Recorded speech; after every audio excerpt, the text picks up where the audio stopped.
Hello বন্ধুরা, তোমরা সবাই কেমন আছো? অবশ্যই ভালো আছো, আমিও ভালো আছি। আজকে নিয়ে চলে আসছি কুশি দিয়ে ডিম ভাজা। আমি কিভাবে তৈরি করছি বন্ধুরা দেখতে থাকো। ওভেনে আমি কড়া দিয়ে ডিম দুটো আমি ভুজিয়ে করে নেব। তার জন্য আমি স্বাদ মতো নুন আর পরিমাণ মতো হলুদ গুঁড়ো দিয়ে ডিমটা আমি ভুজিয়ে করে নেব। আমি এখন ডিমগুলো একটা প্লেটে তুলে নেব।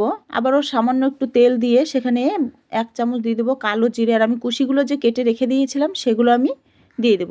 দিয়ে কয়েকটা কাঁচা লঙ্কা চিড়ে দেবো, স্বাদ মতো নুন দেবো আর পরিমাণ মতো হলুদ গুঁড়ো দিয়ে আমি ভালো করে চামচ দিয়ে নেড়ে চেড়ে 5 মিনিটের জন্য ঢাকনা দিয়ে ঢেকে রেখে দেবো। বন্ধুরা, আমার 5 মিনিট হয়ে গেছে, আমি ঢাকনাটা তুলে নিয়েছি।